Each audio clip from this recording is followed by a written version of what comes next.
I want you to imagine just for a second an ingenious, tiny internal rubber band gun. Right. But, instead of causing trouble in a classroom or whatever, this incredibly precise little device is actively saving lives by stopping catastrophic internal bleeding. Yeah, I mean, it sounds like science fiction, honestly, or maybe a very intense spy gadget. But it represents one of the most brilliant mechanical solutions in modern It medicine. really does, and that's exactly what we're getting into today.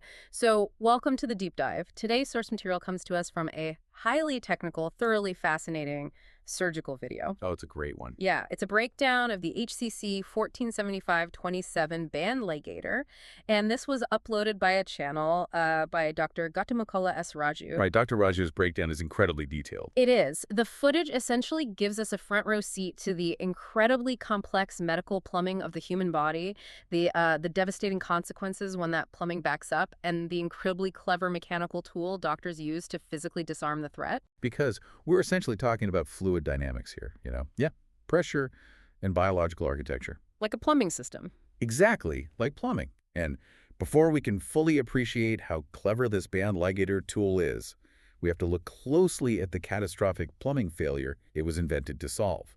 I mean, you cannot treat a mechanical failure without understanding the forces driving it. All right, so let's map out that normal plumbing first, just so we have a baseline. If you're picturing this at home, think of the body's blood flow like a massive highway network, and we are specifically looking at the portal venous system today. Yeah, which is basically the massive drainage pipe for your abdominal organs. Right, and it handles an astonishing volume of traffic, doesn't it? A massive amount. The portal vein is responsible for draining the blood from your entire gastrointestinal tract, and it's also pulling all the blood from your spleen. So if all these massive veins are converging, that sounds like an incredible volume of blood. I mean, that has to go to a central filtration hub, right? I'm assuming that's the liver. It is, yeah. But the journey there is just a marvel of biological engineering. So think of the splenic vein as the major interstate coming from the spleen. Okay. As it travels, it's also catching blood from the left side of your colon via another major road, which is the inferior mesenteric vein. So the highway is getting wider. Exactly. This widened interstate eventually merges with the superior mesenteric vein. And when those two massive flows join forces, they officially form the main portal vein, All rushing directly toward the liver. rushing right to it. And this is where the micro-level plumbing gets truly elegant. Because the moment the portal vein enters the liver, it doesn't just, dump the blood. Right, it doesn't just flood the area. No, it immediately starts branching out. Thousands of tiny capillaries to supply the individual liver cells. If we zoom all the way in on a healthy liver lobule, you find these structures called portal triads. Like a microscopic intersection. A highly regulated one, yeah. Hmm. These triads consist of a branch of the portal vein, the hepatic artery, and the hepatic ducts. The blood flows from that portal vein branch and spreads out through this sprawling network of tiny porous channels called sinusoids. Sinusoids, okay. Right, and you can think of the sinusoids as the ultimate water treatment facility. The blood seeps through, the liver cells process the nutrients, they filter out toxins, and then the clean blood converges into a central vein. And from there, it moves into the hepatic veins, dumps into the massive inferior vena cava, and finally makes its way back up to the right atrium of your heart. Exactly. I mean, it sounds like a beautiful, perfectly balanced, low-resistance filtration system. It is beautiful until we introduce pathology. Right. The real problem starts when this low-resistance system encounters something like, say, cirrhosis of the liver. The normal, intricate architecture we just described. It gets completely scarred over and destroyed. Okay, taking that highway analogy, it's like a massive, immovable concrete roadblock has just been dropped right in the middle of a high-speed, major interstate.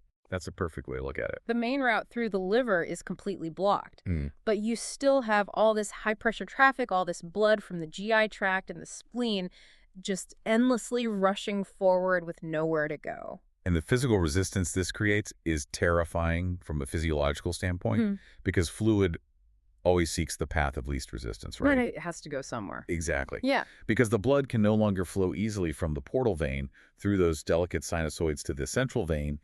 The pressure inside the portal venous system spikes dramatically. Wow. This massive buildup of hydrostatic pressure is what we call portal hypertension.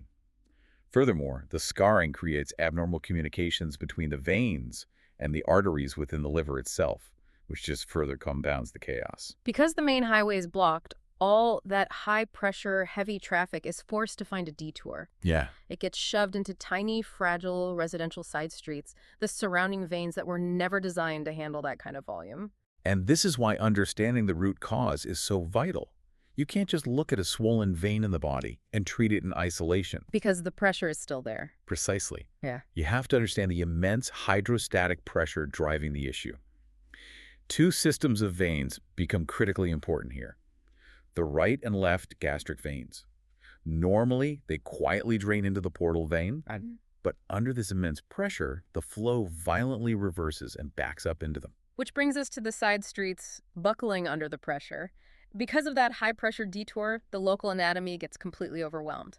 And Dr. Raju's video zeroes in on a very specific danger zone where this happens, right? Yeah, he does. The lower esophagus, right Okay. at the gastroesophageal junction or the GE junction. The GE junction is essentially ground zero for this plumbing disaster. Yeah. As the pressure builds from those backed-up gastric veins, several layers of veins in this area begin to enlarge massively to accommodate the flow. Just ballooning up. Right.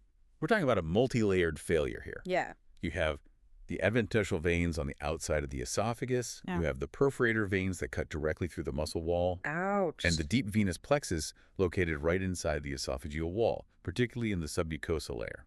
And these swollen, dangerously engorged veins are the varices, esophageal varices. Yes. And the reason the GE junction specifically is the ultimate danger zone comes down to pure anatomy. This exact spot has the absolute maximum density of those perforator veins. So it's just packed with them. Packed with them.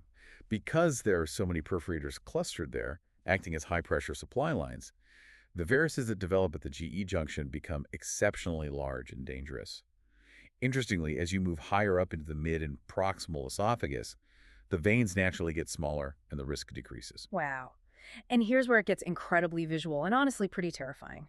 When doctors are looking down there with an endoscope, they're looking for a very specific warning sign that these varices are being pushed to their absolute physical limit. The red whale sign.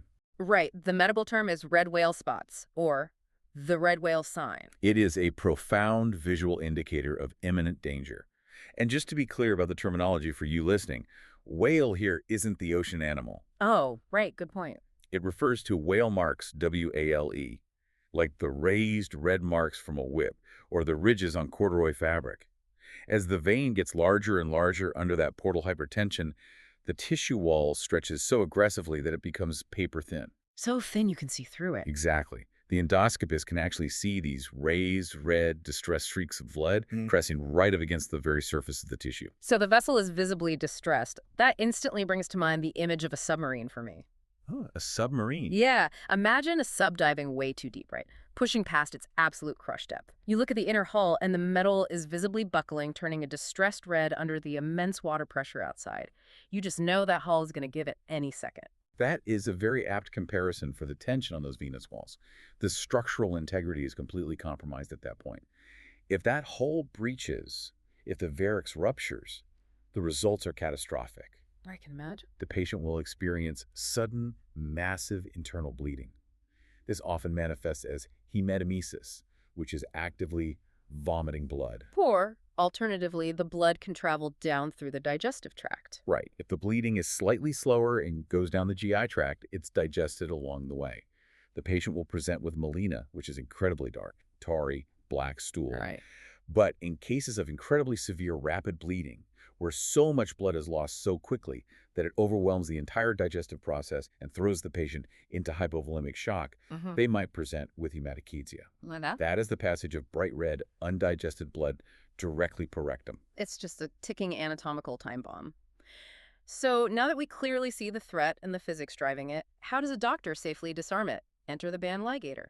This is where we shift from biology to pure, brilliant mechanical engineering. The goal is to physically choke off that swollen vein before it bursts, or, to clamp it shut if it's already bleeding. Right.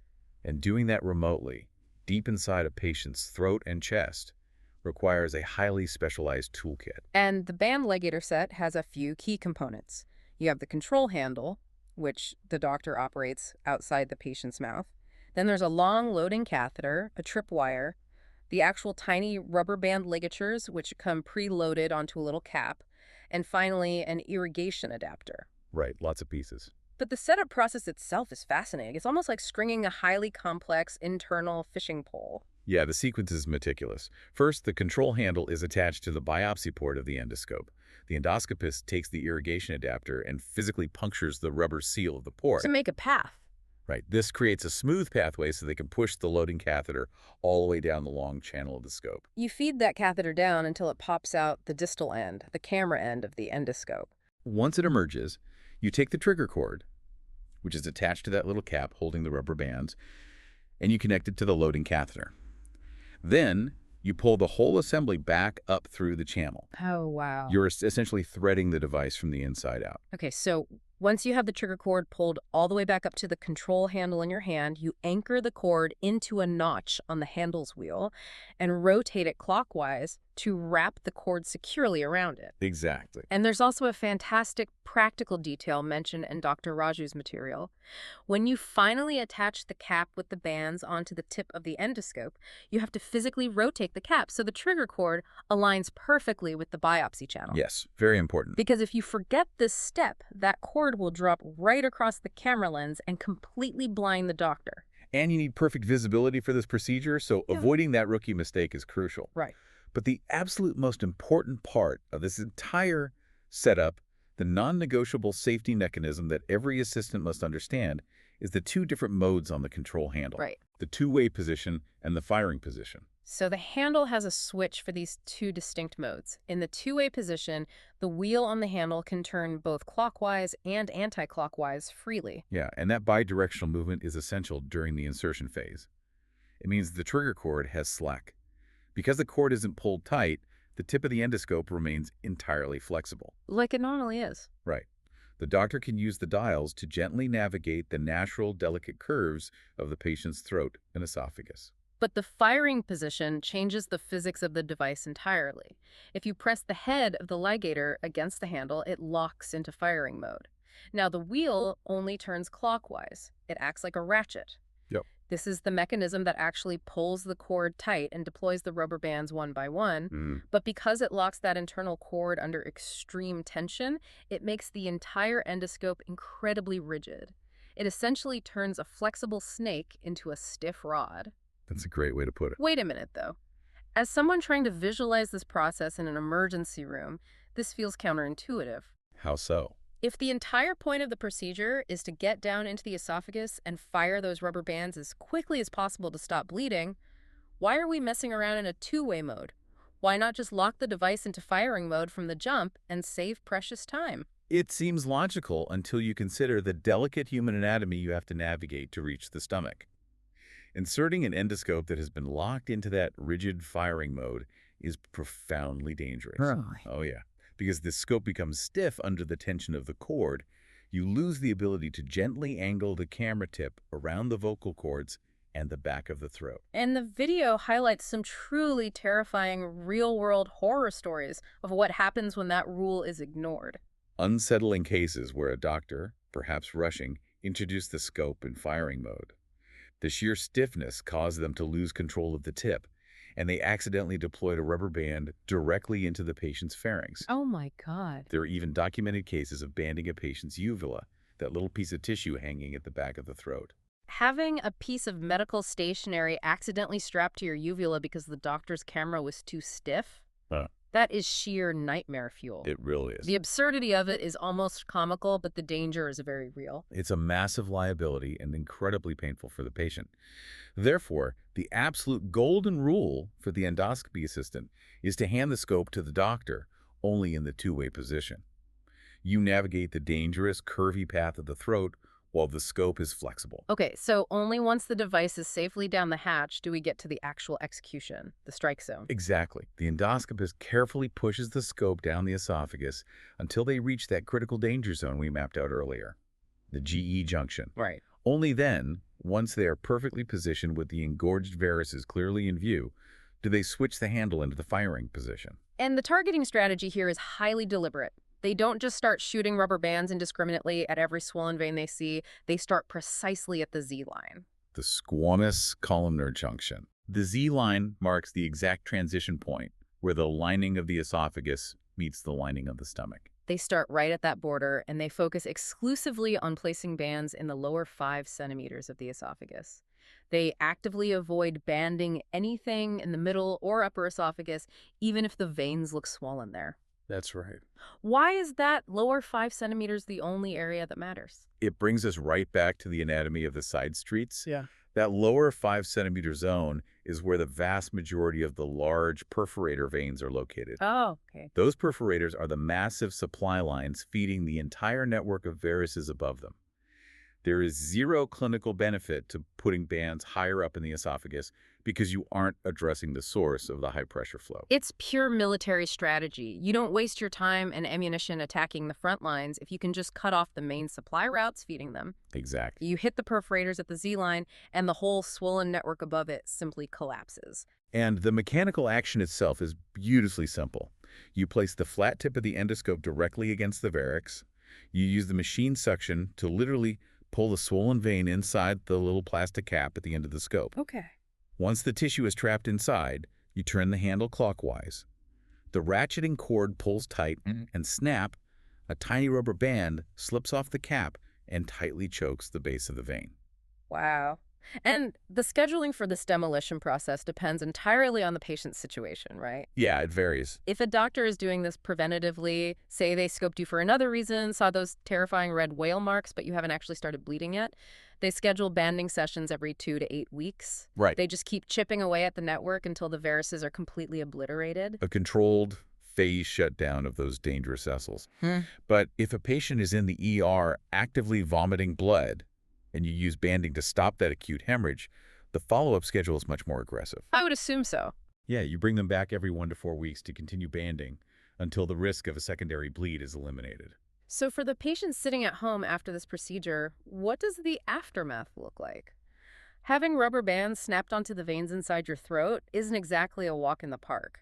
No, it's not. You're immediately put on a liquid diet for the first day or so while the tissue calms down. And critically, patients are prescribed proton pump inhibitors, or PPIs, because when you band a varix, you are cutting off its blood supply.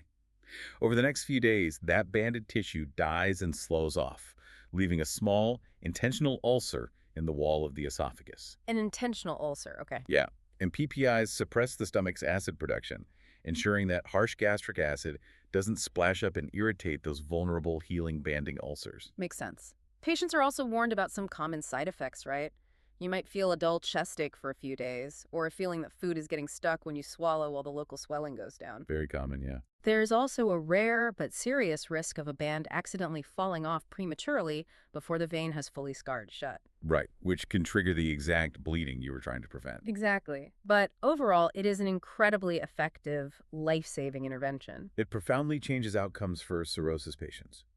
But what's truly fascinating about the band ligator is that medical ingenuity didn't stop at esophageal varices.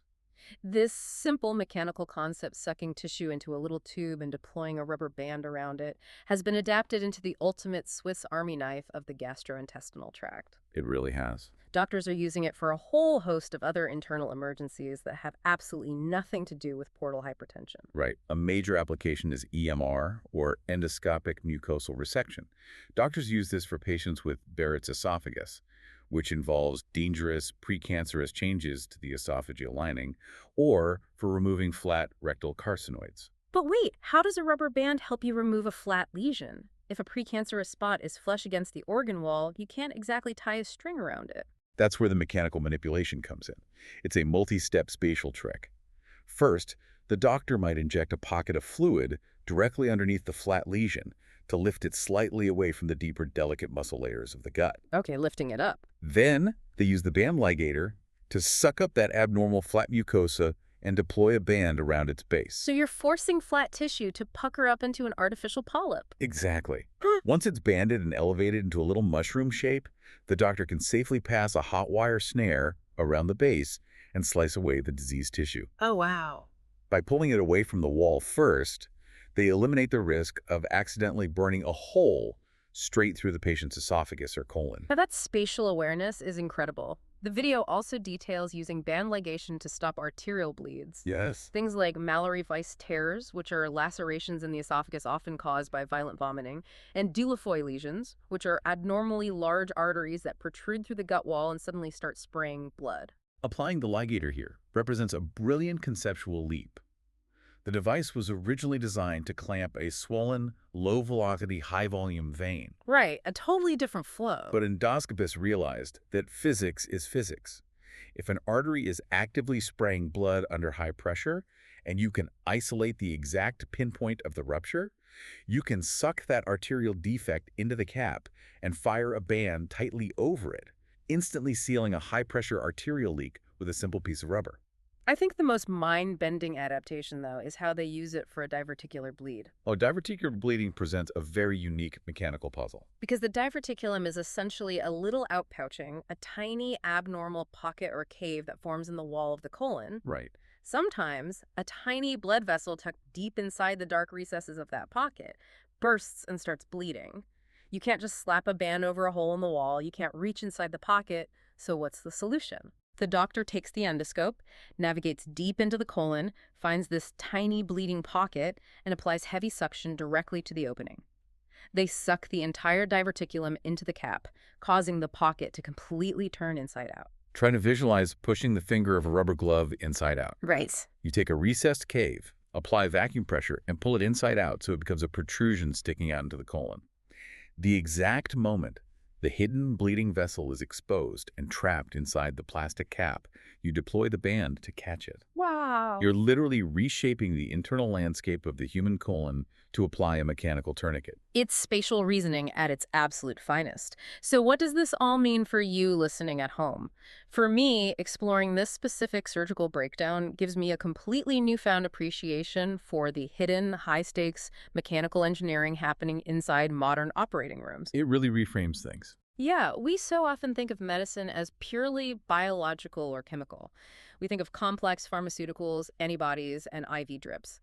But sometimes when the body's complex biological plumbing catastrophically fails, the most sophisticated, life-saving intervention doesn't rely on a chemical at all. No, not at all. It relies on understanding pressure, fluid dynamics, and something as beautifully functionally simple as a perfectly placed rubber band. It strips away some of the intimidating mystique of medical science, I think.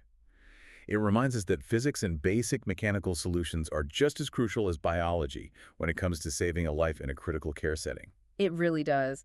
And it leaves me with this final thought for you to ponder. If gastroenterologists can look at a tiny rubber band and engineer a remote-controlled system to turn colons inside out, remodel our internal plumbing, and stop massive arterial hemorrhages, well, what other simple, everyday mechanical concepts are just waiting to be adapted? That's a great question. What might zippers or staples or even Velcro inspire in the minds of the next generation of medical engineers designing life-saving internal devices? Think about the everyday objects on your desk right now and what they might be capable of inside the human body.